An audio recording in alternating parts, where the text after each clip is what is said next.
Hey everybody, this is Dr. Kev, and this is the first in a series of 3 videos that I'm doing for my good friends at SportHiTech. Yes, they're a music store, and they sell instruments and parts for instruments, and they also do a lot of tech and setup work, including their fantastic Plek machine. Their link is down in the description below. If you haven't already visited their website, go do it.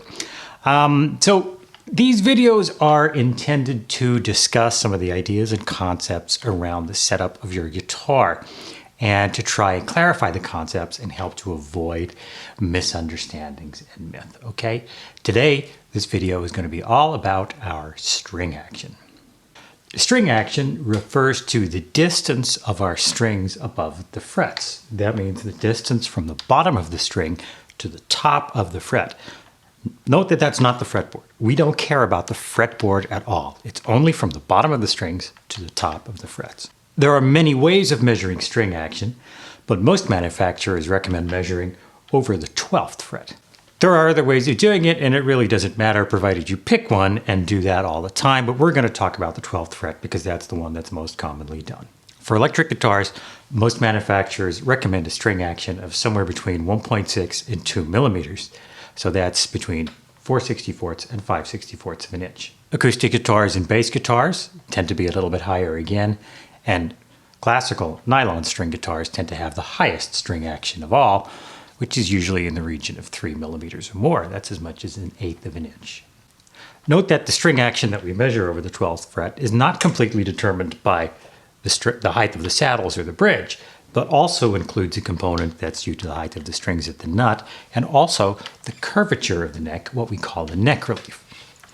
We'll deal with those in other videos, but for the moment, just know that if your neck relief and the height at the nut are in the right region where they're supposed to be, the numbers that I just gave you are great places for you to start in doing your own setups. While most players will be happy with the manufacturer's recommendations, not everyone will, and some people will like their string action to be higher or lower than the numbers I just told you. There really is no right or wrong answer, but the best setup for you is really going to be determined by how hard you pluck the strings. If we look at the string when it's vibrating, we see it move back and forth. That motion is what we call the amplitude of vibration of the string. And that amplitude is always at a maximum somewhere along the middle part of the string. That means that for the open strings, the maximum amplitude is about at the 12th fret. If I play at the 7th fret, the maximum amplitude is now up at the 19th fret. And that amplitude of vibration is a result of how hard you pluck the string.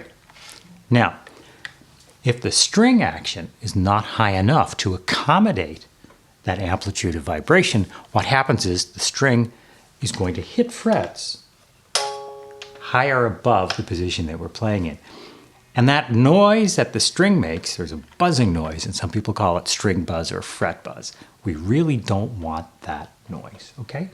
As I mentioned before, there's a component of the string action that we measure over the 12th fret that's also due to the neck relief.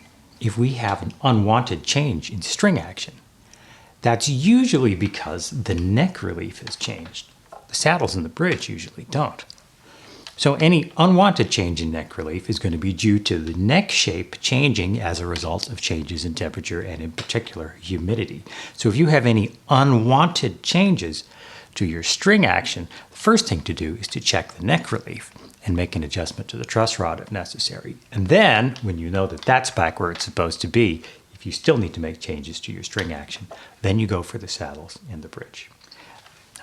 If you look at your guitar, you'll notice that the string action actually changes. It's at its lowest up here at the nut, and then it gradually increases as we get to the end of the guitar neck. And that's completely normal, okay? And I also want you to realize that how much the string rises as it goes across the neck is related more to the neck relief than it is to the position of the saddles. And it absolutely has nothing to do with the neck angle or neck shims or any of that stuff. We'll discuss that in more detail in future videos, okay? Right, I hope you enjoyed that. I hope you find it useful. If you have any questions or comments, feel free to ask. We'll be happy to answer. Until the next time, stay tuned, check out the links below, and we'll see you soon, okay? Bye-bye.